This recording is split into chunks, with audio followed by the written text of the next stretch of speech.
Hey guys, Provo1701, and today we're reviewing the Season 2 finale of The Mandalorian, and oh my god, it was amazing. It's been really hard to try to do this review, because it's been really difficult for me to kind of wrap my head around everything I'd want to say. There's like a million things in my head, and trying to articulate them is very difficult. But it is a very powerful episode. I've rewatched it several times, especially the ending. And I've also been watching a lot of people's reactions on YouTube, and they tear up, and I tear up, and it's absolutely amazing. I'm gonna just jump straight into it. So if for some reason you haven't seen the episode, just go watch the episode because I'm jumping right into spoilers right now. Luke Skywalker is one of my childhood heroes. I grew up in a single parent home with just my mom and my grandmother and an uncle and an aunt that all helped raise me. But I didn't really have a real dad, so I had a lot of male childhood heroes when I was growing up. I've always been honestly just a big nerd my entire life. My uncle, the only real male figure I had growing up, was also a big nerd. He liked nerdy things: Star Trek, Star Wars, Doctor Who, Babylon 5, all that stuff. So I love all that stuff. And Captain Kirk's one of my childhood heroes. The Doctor's one of my childhood heroes. Optimus Prime, Prowl, my namesake. And of course, Luke Skywalker. Luke Skywalker is one of my big childhood heroes. I've spent thousands of dollars on Star Wars merchandise, from lightsabers to figures to DVDs, just thousands, especially these high-end lightsabers. So, just to have Luke back in this episode, I really can't explain how amazing this was, because Luke Skywalker's a pop culture icon. I mean, even if you're not a Star Wars fan, you know who Luke Skywalker is. He's just part of pop culture. He's such a well-known figure. Even if you've never seen Star Wars, you know who Luke Skywalker is. And the sequel trilogy didn't treat him right. I hate the sequel trilogy. I do not own them. I do not like them. And don't get me wrong, they have moments in them that are really good. They do. Even Last Jedi, which I think is bad, very, very bad, has some beautiful moments in it, including Luke's final stand at the end. I think that's a really, really well done scene, but I don't think Luke's character is very well done. I found how they handled Luke in the sequel trilogy very disappointing. So the way he's handled here is, to me, what Star Wars fans really wanted. And I've seen a lot of similar sentiments because I've watched a lot of reviews on YouTube, and a lot of people seem to feel the exact same way. I think as Star Wars fans, this is the character of all the characters that you've got to treat with a reverence. You've got to have a respect for this character. And I think John and David have done a really beautiful job here with him, because they're big Star Wars fans too. So to give us this episode where Luke just, they're screwed. I mean, the team is screwed. Mando and them, they're probably gonna lose here. Obviously, from that one fight we saw Mando have with the one Dark Trooper, we know the struggle he went through just to defeat one. And so that makes it all the more apparent just how powerful Luke is here when he's just slashing his way through them. And, just to have that moment where your childhood hero, is just saving the day and slicing through them like butter, like so much overpowered butter. It's beautiful. The cinematography in this episode is beautiful. It's Peyton Reed, it does such a wonderful job directing it. The music, I think, is very underappreciated in the series as a whole, but especially in this episode. I love all the music that's playing during Luke's scenes, including when it's showing the Dark Troopers and has that kind of darker undertone. I love the fact he gets his hallway scene very reminiscent of Vader from Rogue One. That's a very nice mirror to hold up, and when the doors first open, he walks through with the smoke and the green light. Again, mirroring Rogue One. I really, really I loved all of that. I love the CGI on his face. I think the CGI looks really, really good. I'm glad they went with the CGI Mark Hamill and not Sebastian Stan. I don't mind if Luke having a more significant role in a season where he's in multiple episodes if they got Sebastian to do it. But for something like this, I'm glad they went with Mark Hamill, and I love the fact they got Mark Hamill in it. When I saw his name in the credits, that was another fist pump in the air for me. I'm glad they brought him on to do the voice work and stuff. But I'm glad they went the CGI route. While the CGI, to me, looks good. Anytime I hear somebody whine about the CGI looking bad, I just assume that they're too young to know better. Like, I assume they're like 20 years old and don't actually remember Tron Legacy. Because if you look at, Clue from Tron Legacy and this Luke here, this Luke looks way better. And I'm going to be honest with you, I didn't mind Clue and Tron Legacy. I was fine with that. Because for its time, only 10 years ago, it looked pretty good. It looked really, really good for back then. And it's only been, I think, 10 years to the month. December 2010, I think, when Legacy came out. And I thought that looked good for then. It was good for then. But, compared to this, it's very dated. But the CGI in this episode on Luke, I think it looks fine. It's a little more noticeable when he's facing this way and he kind of nods. But when he's doing that one shot like this, it looks really, really good in my opinion. I don't nitpick little stuff like that. I get what they're trying to do, and I think it does a good job. But just that whole build, they really did a good job drawing that out. Seeing the X-Wing, seeing it go into the cockpit, seeing the back of the figure walking down the hall. The first shot of him using the lightsaber on the camera when you can't tell what color the lightsaber is. Which is another thing I'm a little confused about in Star Wars. You're telling me these Star Destroyers have the technology to go light speed and create these Death Troopers, but they haven't figured out how to make color monitors yet.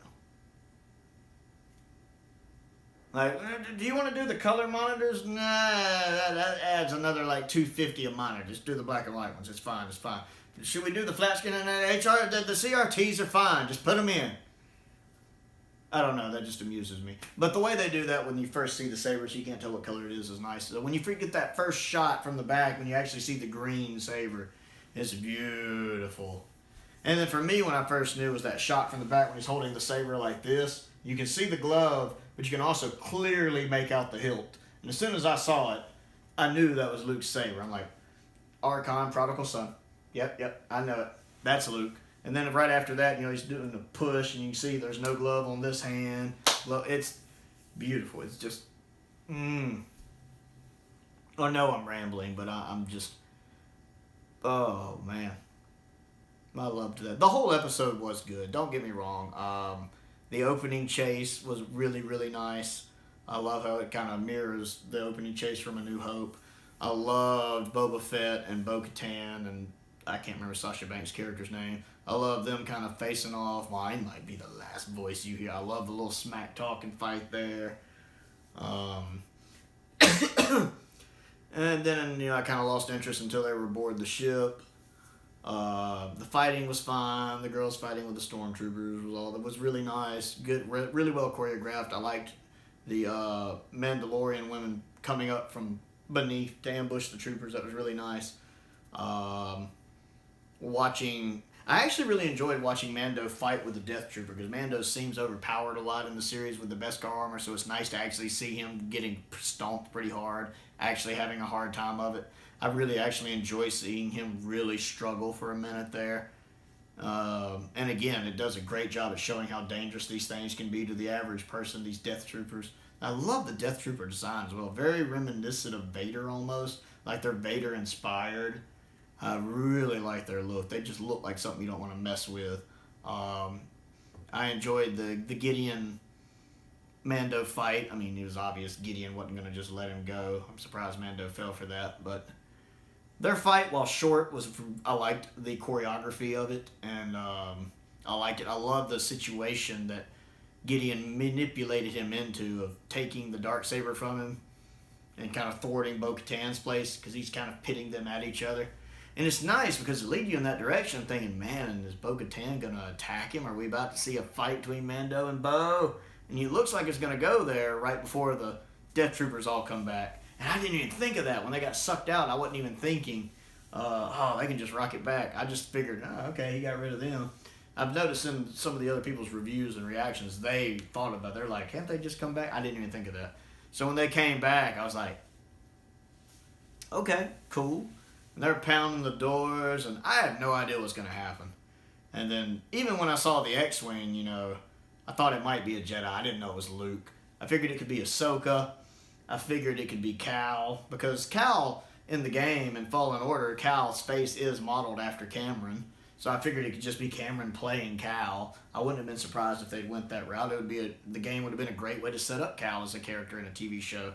And they honestly should still do that at some point. Cal needs to show up in one of the shows. I'm all for that because Cameron's a great actor. So I would love to see that. Or even Ezra, because Ezra does have a green saber as well. So it could have been Ezra. But when I saw, like I said, that glove and that saber hilt, I knew it was Luke. I didn't even realize Sebastian Stan playing Luke was a thing. I'd never heard that. I just don't follow those kind of circles because I don't use Facebook. I don't use Twitter. I'm gonna be honest. I find them a waste of time, so I don't use them. I've never used Twitter and I haven't used Facebook in years.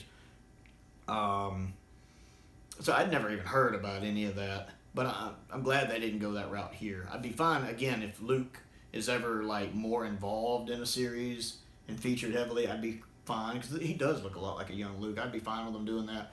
But for what they did here, I think it gives fans the closure to Luke Skywalker that I think we've all wanted for so many years. We got to see the Luke Skywalker we'd always wanted. We got the Luke Skywalker we wanted in Last Jedi. We've got the Luke Skywalker we wanted ever since, in a physical media ever since 1983. And a Luke Skywalker that more closely resembles what we had in the extended universe and like the Thrawn trilogy and stuff like that.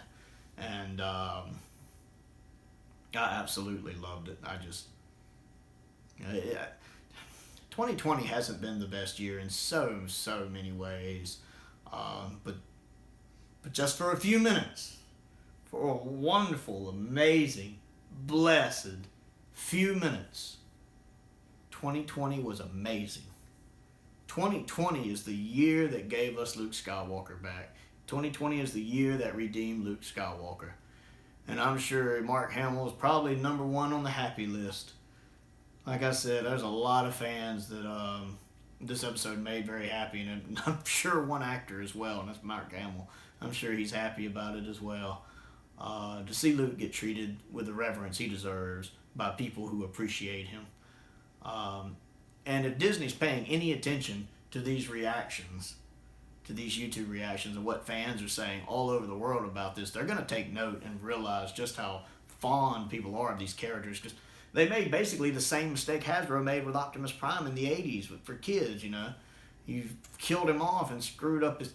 Well, they didn't really screw up Optimus' character, but they killed him off and people reacted negatively. It was the same thing here. When they screwed up his character and killed him off, we didn't like that. Fictional characters are important. Heroes are important. Some people don't get it. Some people just don't get it. They're like, it's a fictional character. Why do you get so worked up? And my response is, you don't get what these characters mean to so many people. I remember Star Wars Theory and his long video he did when he watched it and recapped. He talked about how Luke Skywalker, he hated to use the word safe place, but Luke Skywalker was his safe place. That is for a lot of people. A lot of us, even when we grow up, we draw on our childhood heroes. They give us strength. Luke Skywalker is our safe place. Or for me, not just him, but the Doctor is a big one for me. I'm a big Doctor Who fan, he keeps me on the path. Certain quotes and things these people say stay in my head about always being nice, always being kind, never cruel, never cowardly. They continue to shape you as an adult.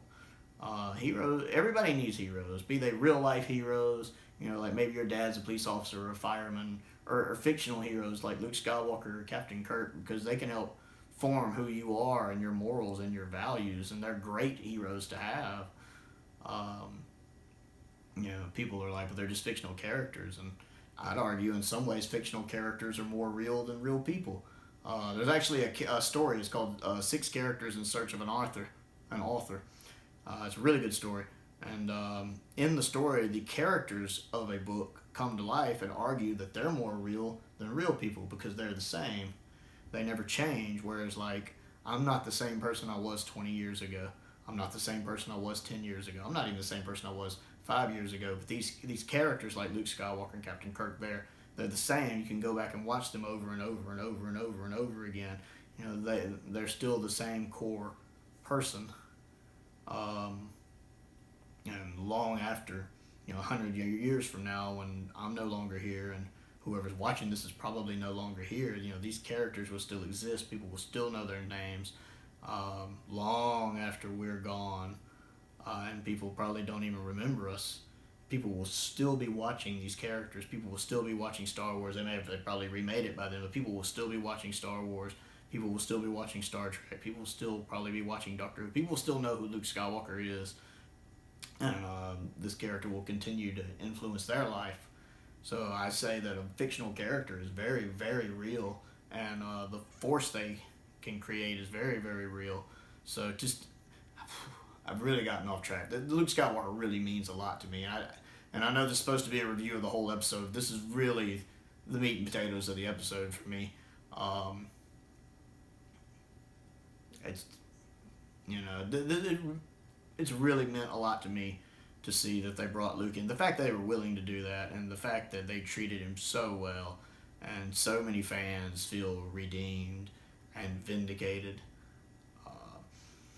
And when was the last time you had pretty much every Star Wars fan in agreement on something in Star Wars? I mean, we've all been very divided since at least Episode 8. I mean, most people do tend to like The Mandalorian as a whole, but I think this is the one time where, small criticisms aside, like maybe the CGI face, or they would have rather seen Sebastian. Everybody, I don't ever hear people going, "Oh, they shouldn't have brought Luke back." Everybody seems very happy that they brought Luke back and how they've treated him. This is how you do Star Wars, Disney. This is all we wanted, just our hero to have his moment to shine, and for us to see him kind of at full power. Yeah, I loved this episode. It's really meant the world to me to see this, and I can't wait to see where it goes, and to see what happens with Grogu. And I did really enjoy the moment with Mando when he took the helmet off and he shared that moment with Grogu. That was very touching, very beautiful, very reminiscent of Vader taking his helmet off, so he could look at Luke right before Vader died. And it was a nice little callback to that. So yeah, I did enjoy that, and of course I loved seeing R2. That also had me smiling and cheering and fist pumping, like I'm sure it did with a lot of people. But yeah, it's really got me. Mandalorian's really got me back into Star Wars. The sequel trilogy kind of killed my Star Wars enthusiasm. It was one of the reasons I don't do Sabers. One of the reasons I haven't done as many videos on the channel. But the Mandalorian's really got me back into it. And that scene just alone has really done a lot to get me back excited about Star Wars. And man, I really want that Prodigal Son saber now. That Saber Forge Prodigal Son crystal reveal. I really want that now when that comes back in stock.